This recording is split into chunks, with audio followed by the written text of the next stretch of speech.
Zeca, que triste, né? Que triste a gente ter que dar essa notícia, todo mundo em choque. Gal Costa que representa tanto para nossa cultura e para nossa música, né? Essas mortes aqui, João Marcelo, bem-vindo aqui, bem-vindo, não, que prazer te ver aqui num momento complicado como esse, Fabiola, obrigado pelo convite mais uma vez, e sim, você sabe que enfim, uma triste coincidência, eu estou falando com vocês de Londres, eu estou aqui fazendo uma matéria sobre música, sobre as relações de Londres com o Brasil de música.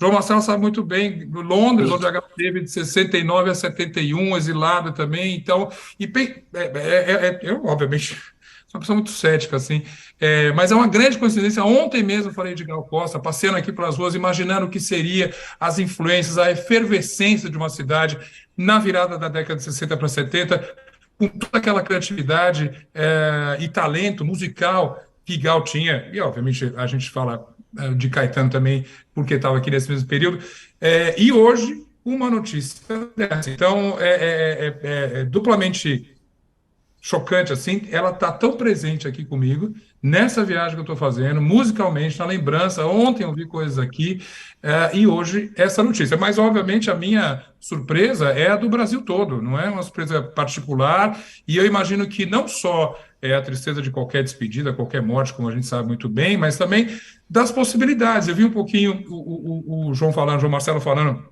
sobre como ela era tão atenciosa, tão musical. Há pouco também, fazendo uma outra entrevista, eu conversei com o Carlinhos Brown, que de maneira carinhosíssima disse a mesma coisa ali, dizendo que ela era rigorosíssima com a sua música, ao mesmo tempo aberta a todo tipo de experimentação. E a gente, eu rapidamente revisitando essa carreira, novamente referência de Londres, aqui onde eu estou, fiquei imaginando como ela era uma esponja incrível, maravilhosa, para pegar todas as tendências musicais. Ela cantou as músicas mais improváveis, eu digo improváveis não porque elas não fossem boas, mas porque elas fossem estranhas, diferentes, ousadas musicalmente ali.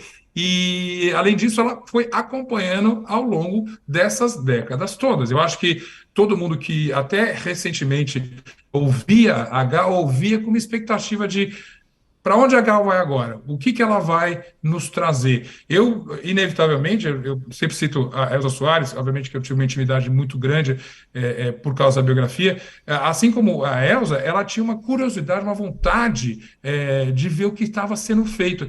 E, às vezes, eu citava a Mulher do Fim do Mundo, da Elza Soares, outra grande artista que a gente perdeu esse ano, e falava de Recanto, que eu acho Recanto um disco, um dos melhores da música brasileira, porque é de uma atriz, uma ator que você fala, bom, já fez de tudo, já experimentou tudo, e olha lá, tá a Gal Costa ensinando a gente novos caminhos, reinventando a sua voz, relendo músicas, relendo a musicalidade brasileira, fazendo um disco, acho sim, esse disco super atual, moderno, e que era só possível vir de uma pessoa que fosse tão aberta, criativa, séria no que diz a música, como a Gal Costa.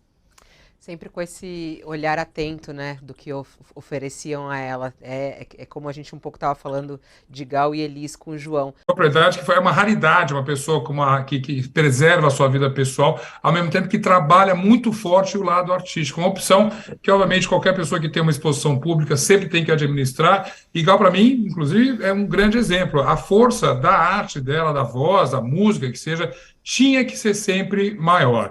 E ela conseguia. Não tinha censura, não havia nada, não tinha. Já entrevistei ela algumas vezes, não tinha nada que não pudesse ser dito.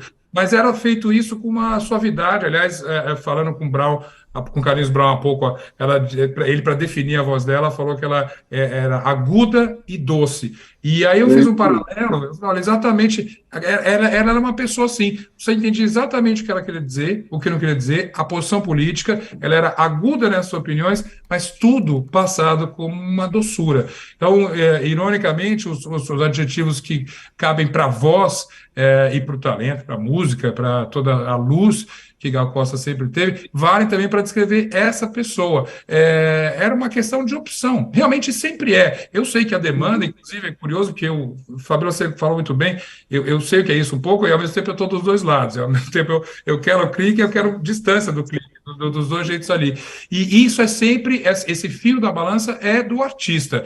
quem está ganhando, eu acho que é sempre o fã. A curiosidade pela vida pessoal, ela é nata, assim, a gente sempre vai ter, mas aquele artista que prioriza isso, ele tem uma vantagem, ele vai ser sempre lembrado primeiro pela arte e depois pela pessoa. Eu tenho maior admiração por quem toma atitudes políticas, pessoais e faz coisas assim, mas é inevitável você ver que, sobretudo na mídia de hoje, muitas vezes os aspectos da vida pessoal acabam se sobrepondo aos artísticos. E veja, a gente se despede com a Gal falando prioritariamente da música dela. Foi linda essa menção que você fez com relação a Gabriel, com o filho dela, uma relação que eu conheci muito distantemente, Macarena se fala muito mais próximo, mas isso era uma coisa que era para ser preservada num núcleo muito pequeno e ela conseguiu manter esse círculo não exatamente fechado, mas também não poroso. Era a medida das coisas. E sempre, sempre, sempre a prioridade foi a música dela. É como a gente vai lembrar aqui, dizendo as coisas todas, como a gente disse. Eu separei umas músicas aqui, depois a gente puder comentar. O Macané Ah, falou. eu já quero que você comente, Zeca, porque hoje é dia de ouvir Gal, ouvir, mostrar para os nossos filhos, mostrar para a molecada que não conhece, às vezes, apesar que a Gal é muito legal isso, ela também, ela estava super presente na molecada, né? A Gal, ela era pop entre os jovens, né, Zeca? Você que acompanha também Total, muito esse mundo contemporâneo, e é muito legal, total. tanto é que ela estava no festival, né, no Primavera Sound. Quando foi anunciada a participação dela no Koala Festival, chamou mais atenção do que todas as atrações internacionais que Verdade. estava todo mundo para ver. Foi todo mundo falando, olha, a Gal vai estar no Koala e não sei o que e tal. E a gente está falando de um festival que está ali na base, né, como Lollapalooza, como esses todos que a gente acabou de ter, inclusive agora.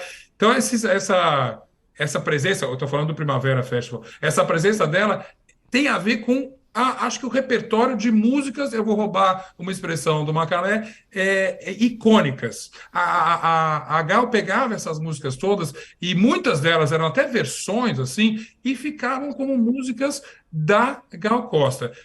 Tantas pessoas talvez lembrem-se de Força Estranha como a música da Gal. E é claro, a gente está falando de uma das composições maiores do Roberto Carlos.